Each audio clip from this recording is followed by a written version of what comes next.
What is good mga ka-champion, and welcome back to another video. Have you guys tried trading silver? If not, maybe you want to consider after watching this video. You know, like gold, silver also provides a great opportunity for massive gains. All you have to do is have a little bit of market structure knowledge and price action. So if you want to learn more, tara samahan niyo ako. I will walk you through the process on how I managed to catch a good trade from silver yesterday. Nga pala, if you want to be part of our growing TFP VIP Champions community, you may want to check out our 90-day one-on-one mentorship program. So, thank you so much to all my TFP VIP Champion students all over the globe, subscribers, followers, and sa lahat po ng sumusuporta. So, without further ado, let's get straight to our charts. Alright, so again, as I have mentioned, so again, you may want to consider trading silver aside from gold. And take note, silver is also one of the highest volatile market out there since it can also provide, sabi nga, a huge potential pagdating sa inyong gains. But take note, you have to be patient and all you have to do is have a little bit of, sabi nga, a knowledge on market structure and a good price action. So this silver, inaabangan ko na to from the past week and also in the last few days. So it is included in my watch list. So you may want to consider this trading this precious metal para magkaroon kayo ng diversification pagdating sa inyong mga trading journey or opportunity. Alright? So again, ano nga ba yung naging trigger ko para mag-trade ako ng sell opportunity dito sa silver? Okay? From the past, okay, based sa aking monitoring dun sa aking watch list, during that time, okay, yung silver is actually nandito sa structure na to. So, take note, if I were to consider tong trade opportunity, majority, okay, kung babasahin ko to, in relation to the common mindset ng lahat, diba? It is obvious that the market now is sitting on a logical support level. Okay, so ito yun. Okay, so take note that this support level is actually playing in such a certain range. Okay, so if you don't have enough knowledge pagdating sa support resistance, you may want to consider checking out my past videos pagdating sa identifying a zone pagdating sa support at resistance. So for now, logically, I just want to show you that this level is actually nasa support level. And what does the crowd usually decide when it comes to their support at resistance, di ba? Ang usually tinuturo sa inyo, buy at support, sell at resistance. Okay? Napaka straightforward. Kaya, majority sa inyo nasusunog. Okay? Don't take that literally. Tandaan nyo guys, although we all know na support level is a buying area for most retail traders and resistance level is selling opportunity for most retail traders. Take note na hindi lang naman yun ang recipe pagdating sa decision making. Okay? So, it is essential to know, ano nga sabi ko? Market structure. Okay? That is why, during this time, okay, even though I know I am at logical support level, kasi meron tayong multiple reactions by means of structure, diba? So, aware tayo dyan. Plus, take note, ano makikita nyo? Historically, market is binasag tong level na to, diba? So, from that, may common concept itong mga retail traders or those common basic knowledge na alam nyo na previous resistance or previous level, kapag nabasag yan, becomes new support. Okay? Which is kung ano yung nangyari ngayon, diba? So, kaya most people are buying this market during that time. But, ibahin nyo ako. Tandaan nyo guys, I don't only consider my decision making based on just key level, okay, na tinatawag like support at resistance. So, dyan papasok yung knowledge natin of market structure.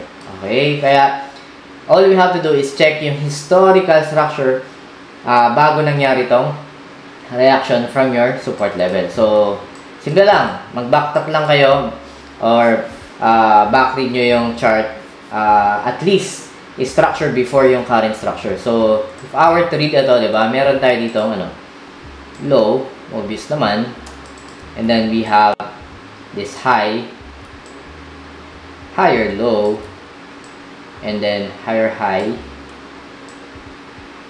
higher low. Okay, ayusin ko lang to. And then, oh, sorry, higher high. Okay, so basically, diba sabi ko nga guys, panoorin nyo yung mga past videos ko, and I also do have a lesson pagdating sa grouping ng structure, diba? So meron tayo ditong uptrend. Okay, a normal bullish cycle. Okay, kasi bakit? Anong nangyari? Meron tayong high, di ba? Higher low, higher high, higher low, higher high. Obvious naman yan, di ba? So, given yun. So, meaning, ang mga critical areas dito, from the past historical structure, is itong mga higher lows nyo, di ba? Ito yun. Tsaka itong higher high. Kasi bakit? Now, we are in between that key levels. Okay? I mean, key points when it comes to structure. Kasi ang mga key points pag sa structure, itong higher high at itong higher low. So, which means, if I were to put labels, diba, ito, HH. Okay. So, the only time lang, on a long-term perspective, na masasabi nyo na magiging bullish agad yan, or bullish ulit, is kapag nagkaroon siya ng diba, nagkaroon ulit siya ng tinatawag nating higher high. Kasi bakit? Right now, market is settling on a certain higher low. So, we can consider this as higher low. But, that is not the point. Okay? Hindi porket you are at support level, which is, yun yung common mindset ng karamihan, di ba? Sabi kasi sa inyo, kung tinuro sa inyo na, okay, basta na support, buy at support, sell at resistance, then, you have to question kung sino man nagturo sa inyo nun. Alright? So, bakit? Napaka-straightforward nun, and don't take that literally. Kasi sabi ko nga, you have to read market structure para magkaroon ng relevance yung ginagalawan yung area sa market. So, ngayon, ang tanong ko is, nasan ngayon yung current market? We all know at certain level na nasa support level tayo, given this structure, diba? Structure support, sorry. Yan. Okay, nasa support area tayo. Yan. So, obvious naman, diba? So, ngayon ang gagawin ko. Now that I know that I am support, and it is not logical, and hindi maaring yan lang ang maging basis ko for decision making. We need confluences. Okay? So, dyan na papasok yung aking confluences such as trend lines and other candlestick knowledge pagdating sa decision making. So, if I were to check yung trend line ko from the higher high up to the current peak ng latest structure, di ba, meron tayo dito trend line, resistance. So, if I were to extend tong I were to extend tong support level, horizontal support, and I were to extend tong trend line resistance, extend ko lang ano pa? Na pwede natin i-plot yung ating trend line support coming from these 2 points, diba? Kailangan lang naman natin ng 2 logical points. So, which means, market now is in between this parang inside a cone, diba? So, we are now squeezed within this area. So, we can either buy up until here, or we can either sell up until here. No one knows that yet. Kasi bakit? Those are just speculations. Hindi ka pwedeng magkaroon ng prediction. Tandaan nyo guys, I don't use normally prediction sa pagtitrade. Kasi bakit? We're only reactive. We only make decisions and executions based on what the market is offering us.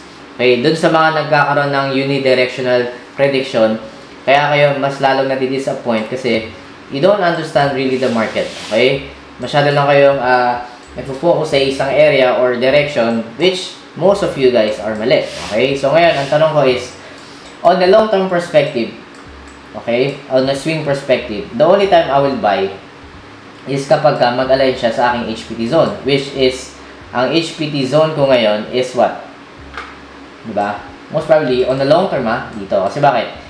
It satisfies yung rules ko na, kailangan, I should be above counter-trend resistance, I should be above horizontal, support level, and I should be above trend line support. So, logically, I should wait for the market to break through this resistance level, itong trend resistance, and mag-correct siya pullback before I take a long opportunity on a long-term perspective. Okay? So, as of now, all I have to do is just look for a short-term opportunity kasi I am squeezed between this support and counter-trend resistance. And also, this area, kasi meron pa akong higher low, I still have a space, di ba? Dito. So, I can fairly say na kapag pumunta dito yung market, I can still take a long position temporarily. Alright? But, those are just speculations yet. Hindi pa nangyari yun, and I don't want to inform that in advance unless wala akong validations. So, anong gagawin ko? Long-term perspective, no trade yet. So, that's why kailangan ko maghintay ng opportunity pagdating sa short-term. So, ngayon, yung ating area is nasa support. Okay? If I really want to take a long position, okay, I should check your previous highs and low. O, di ba? No previous candle daily. Okay? So, di ba? Lagi ko naman ginagawa to. And you know the drill. So, meron tayo ditong previous candle daily high and low. Okay? So, alisin ko lang tong logical support para hindi kayo ma-confuse sa dami ng horizontal lines. Okay? Basta understood that we are at support level. And I will use this as support level itong previous bearish candle low. Ito. Yan. Okay. Tandaan nyo yan. Alright? So, if I were to trade a long, kailangan mo na maghintay na magkaroon ng break at least dito. Okay? Sa ating previous daily candle. Kasi bakit? Yun yung relevance para mag-proceed ako dun sa next step. Otherwise, di ba? Hindi ako pwedeng mag-trade muna. Even though nakakita tayo ng pin bar. Okay? As a short term. Pero ang point ko dito is I have to be more logical pagdating sa setup. Kasi bakit? Gusto kong mag-buy. I have to break through this resistance level na pinaprovide ng previous daily high no bearish candle niya. So, ito yung ating previous daily high. Oops. Ito yung aking previous daily low.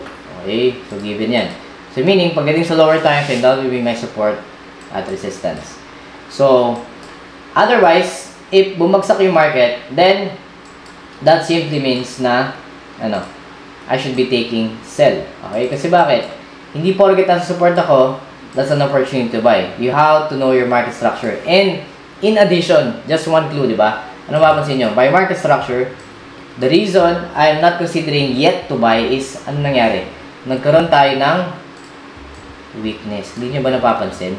That the market structure suddenly loses its momentum in terms of structure. Diba? So, instead na nagkaroon tayo ng higher high, market already provides us a clue that more or less it wants to go down. Okay? In this manner. Kasi nga, it exhibits a weakness, di ba? From structure, from higher high, and then nagkaroon tayo ng lower high. So, doon pa lang magkaroon ka na ng idea that market wants to go down. So, the only thing that magbabalidate yun is pag nabasag mo tong support level. So, that's why patience is key. I have to wait during that time. So, ayoko muna mag-trade. So, anong ginawa ko? I've waited for several days since nasa watchlist ko naman yan, and move on sa other pairs na pwede kong i-trade. Alright? So, ano nangyari dito? See, market broke through, signifying that market wants to go down. So, dito pa lang, we are interpreting the structure at yung ating candlestick that market wants to go down. So, which means, I will be a seller during this point, but not at the same timing for execution. So, I have to validate lower time frame. So, if I were to trade ito, during that time, sabi ko, at least mag-react man lang siya dito sa aking binasag na logical previous daily low ng bearish candle na to. Alright? So, I waited again, okay, to make sure na I will be logical as a seller. Okay?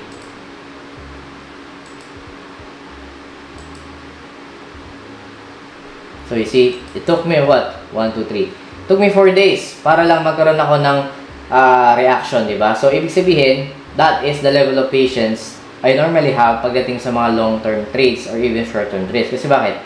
Timing is everything pagdating sa trading, okay? 10% lang execution and 90% is waiting. Kaya, don't rush. wait for the quality setups, di ba, na mag-materialize. Okay? Alright. So, now that the market reacted to my logical support from my previous bearish candle low, okay? So, now I need to have more structure and I will look into detail dito sa aking lower time frame. So, I went down sa lower time frame. So, even though bullish to, I just want to see more structure sa lower time frame. And from that, I will follow yung aking system rules pagdating sa selling opportunity. So, punta tayo ng 1 hour. So, I went down sa 1 hour. So, ano nakita ko? So, take note that the market reacted to my logical previous daily low, which is acting now as a support from, which is now acting as a previous resistance, okay, from logical support during that time. So, ibig sabihin yan, I should follow my system rules pagdating sa selling, which is yung ating confluences pagdating sa wire system. So, sabi nga natin, kung selling opportunity, I must be below trendline resistance, I must be below horizontal support, and I must be below counter trendline support. Diba? So, ibig sabihin, ang tutubuhin ko dyan, pagdating sa high probability trade zone is ito. So, that will be our high probability trade zone. More or less, you must be below those key levels pagdating sa system rules. Alright? So, which means, I have to follow my system rules and add my confluences level. So, first thing, add ko muna to. Diba?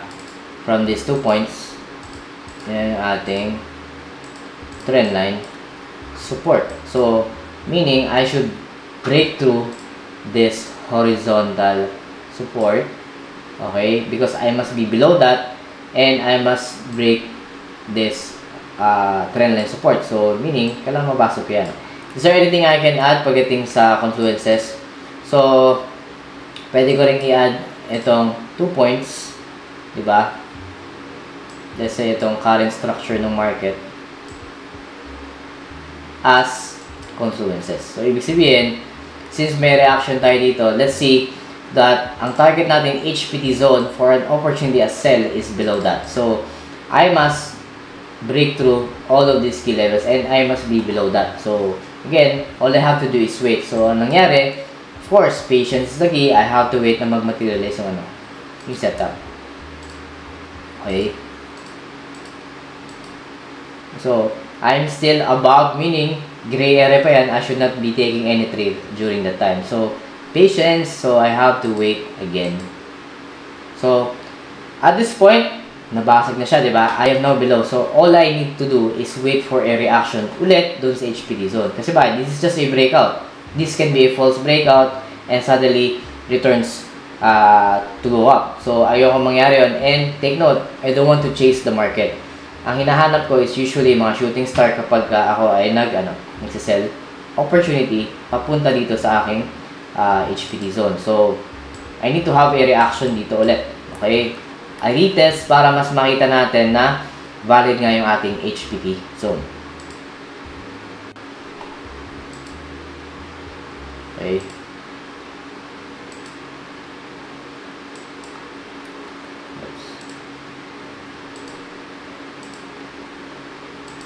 We need to see more structures, at least pin bar, inverse hammer, or shooting star.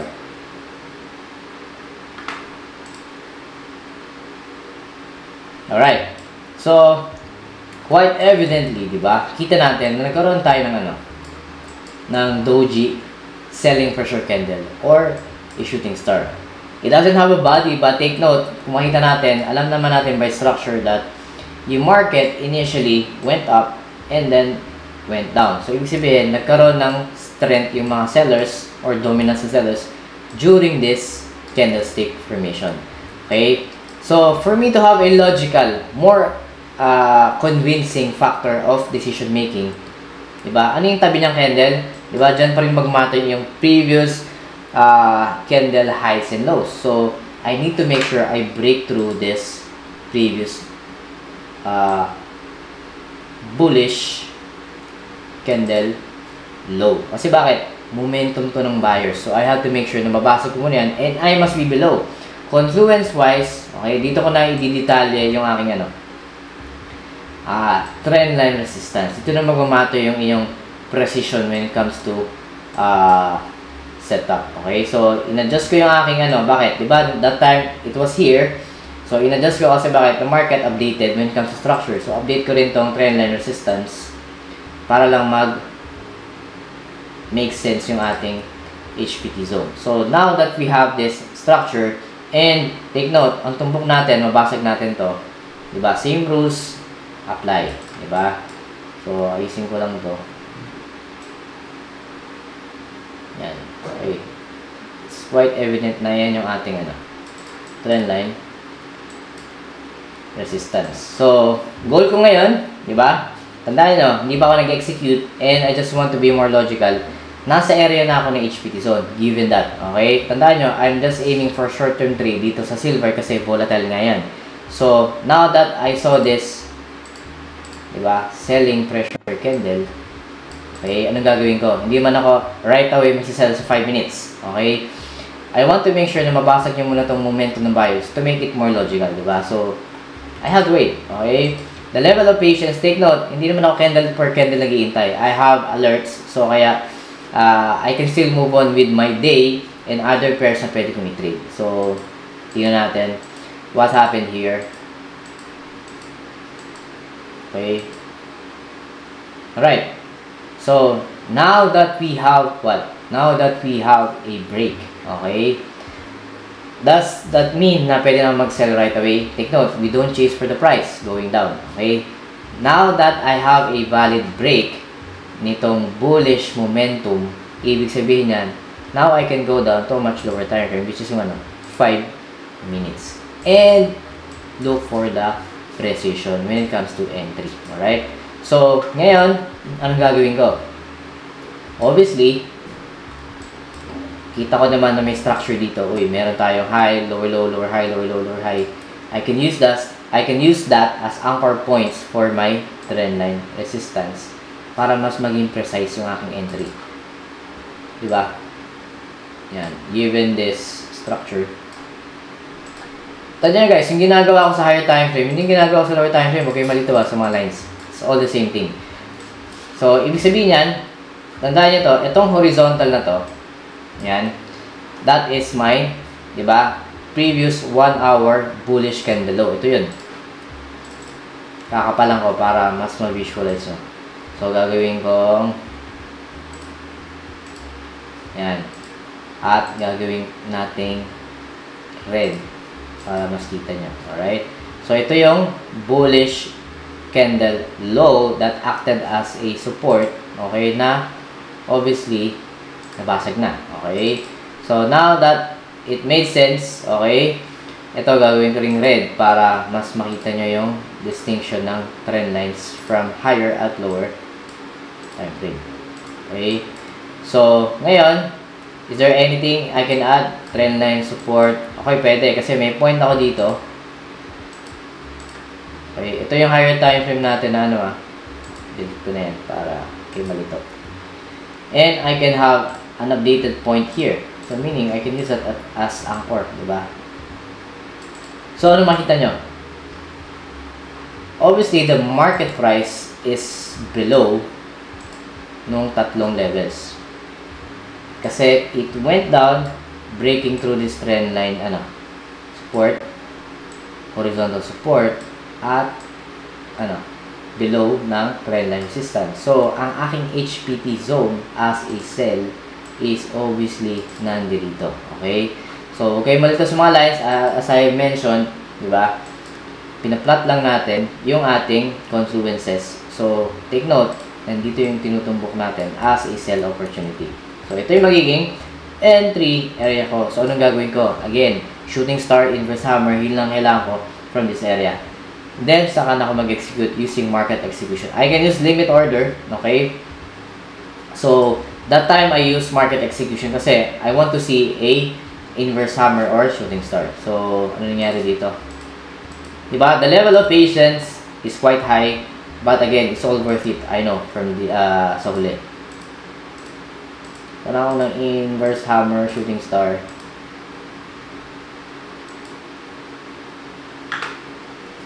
Diba? At least dun sa area natin ng support. Okay? ito yun ito yun, yung previous, itong line na yan. Yung previous bullish candle low, kailangan natin ng ano, shooting star. Yun. Okay, so even from here, di ba? Kahit nga dito, I should have entered. Kasi nag-enter dito sa pin bar, inverse hammer niya, shooting star. Kasi nag-enter na siya sa HPT zone ko as an entry. So, take note, ito yung HPT zone entry ko.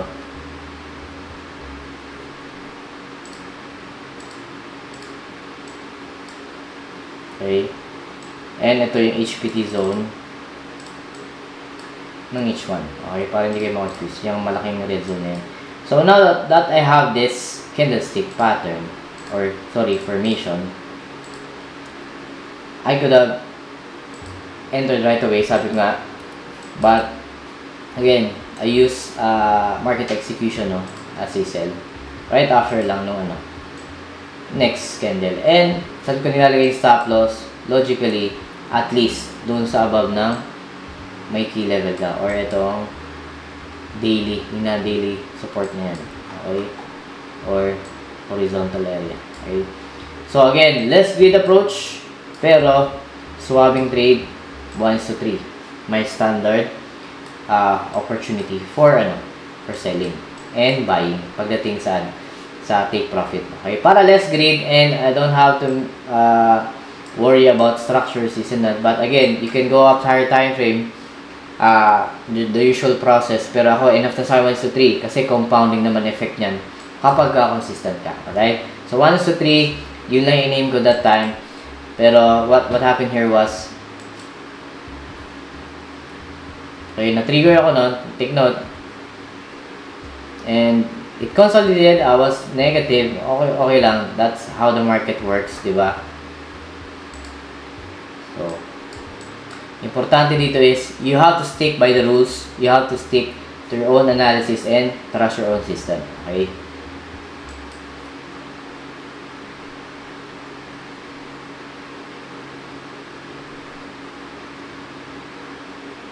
Yun.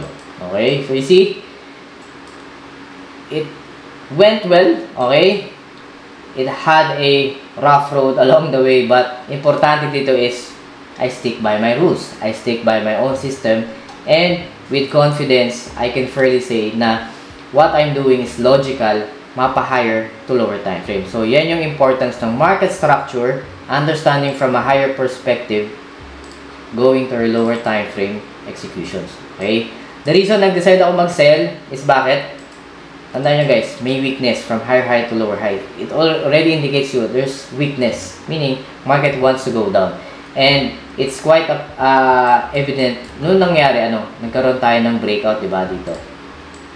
Okay?